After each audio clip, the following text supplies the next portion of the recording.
Hello mga ka-OFW, mga ka-sessions. In today's video, samahan nyo kami at dahil nga ngayon ay sabay ang off namin ni D at wala kaming magawa sa bahay at kami nakahiga lang, ay nag-decide nga kaming maglakad-lakad dito sa Lit Walkway dito sa tapat lang ng bahay namin. So ayan nga, dahil nga super lamig dito ay naka-jacket pa kami, naka-puffer jacket. Kasi 'di ba, malamig dito, so kailangan namin panlaban sa lamig. Hindi yung puro pag-ibig na lang, charot.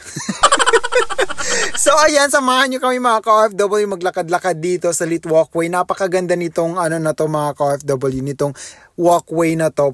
Pero parang etong walkway na to mga ka-OFW, madami ka makikita nito, ganito din sa amin, dun sa sa Mindanao. Ganitong walkway din, ganyan na ganyan. Dito kasi pinasosyal lang yung name, Lit Walkway. O, diba? Doon sa amin walang pangalan. Oo, dami-daming ganyan doon sa probinsya namin. O. Kita nyo yung ganyan, yung lawa, tapos yung yung parang river, and then with a lot of trees and bridges.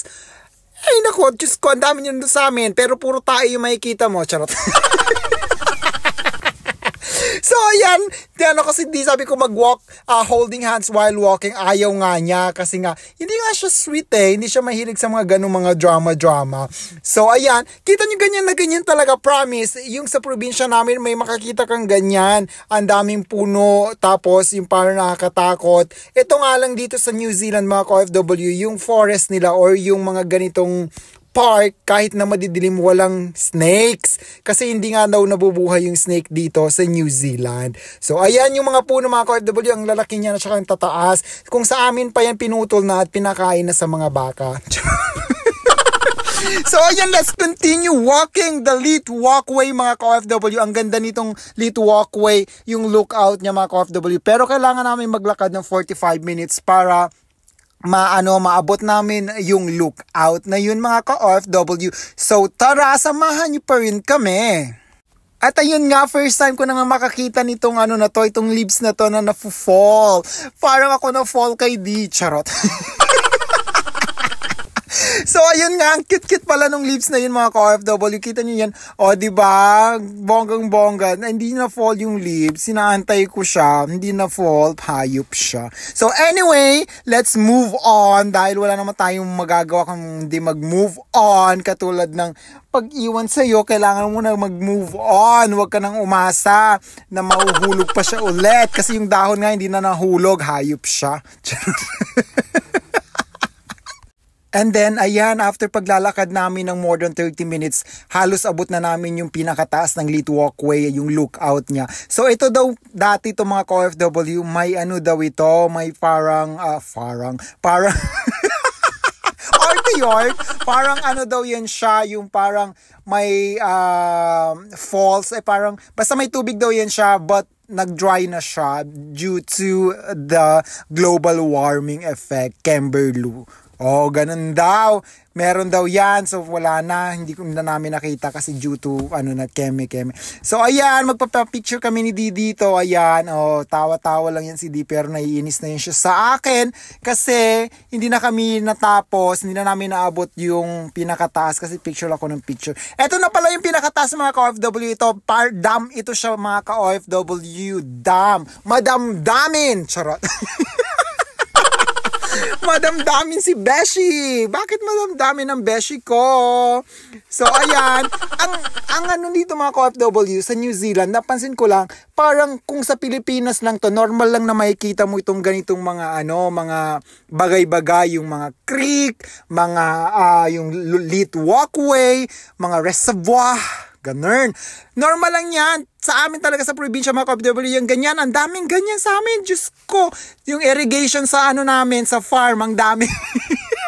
Ang pinagkaiba nga lang dito mga ka-OFW, dito wala kang makikitang mga tae, walang tao, or di kaya naglalabas sa nila sa mga river, or wala kang makikitang kung anong anik-anik kasi inaalagaan nila yung yung kanilang environment. So, ayan, may napulot kaming cutie-cutie na bag. Bag yan ng aso. Ayan, may pagkain pa siya. Oh, no. Someone dropped it.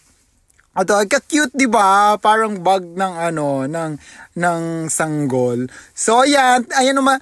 Yung ano na yan, mga ka-OFW, ang lalaki ng tree na yan. So, sabi daw, pinapalaki pa yan nila and then puputulin and then magtatanim ulit sila.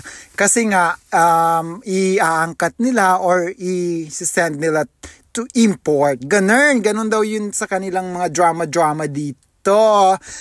At ayan na nga si D, napagod na nga siya sa kakalakad for 35 minutes para maabot lang itong creek at dam na ito. So ang cute-cute dito mga ka-OFW, tingnan nyo yung creek, ay hindi ko lang kung creek ba yan or dam. May mga ano siya, ducks mga ka-OFW, buti pa yung ducks, no, walang problema, palang wilang maghahantay lang ng mga taong mag-feed sa kanila. Sana naging duck na lang ako, no, charot. Ayan si D.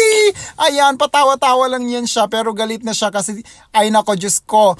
Alam niyo ba kung ano pinagsasabi niya sa akin? Sabi niya, wala na daw akong ginawa kundi mag-video na lang talaga. Kaya nga natatagalan daw kami sa lahat ng mga pinupuntahan namin. Diyos ko, puro na lang siya reklamo. At saka ayan na, yung mga matatanda dyan, mga ka-OFW, yung cute nila. Kasi nga, nag-e-enjoy sila and they want daw to explore New Zealand daw. And sinabihan nga nila kami na if you want to explore New Zealand, sabi nila, I do it while you still young. Kasi tingnan daw namin sila. Matanda na sila. At uugod-ugod na nahihirapan ng maglakad sa mga ganito kalalayo. Kaya do it while it's do it while you can. Ganun. Nahirapan pa ako mag-English. Hayop na yan.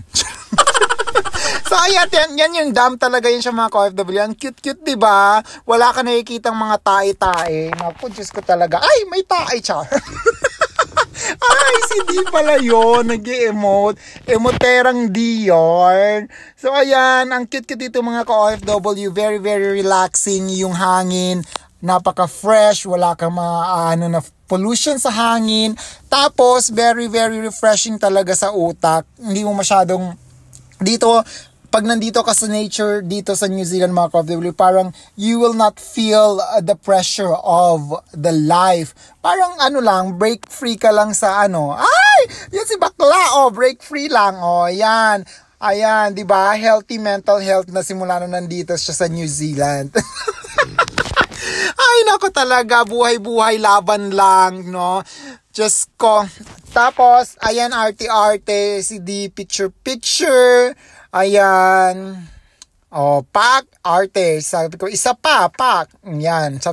Ayan, sabi ko, videohan mo ako habang, tumatakbo-takbo kunwari. Di ba? Parang tangang bakla. Pero ang cute, ang saya-saya ko mga ka-OFW. So, ayan, another picture naman si D. May makikita kami dyang, malaking duck. Hinabol si D.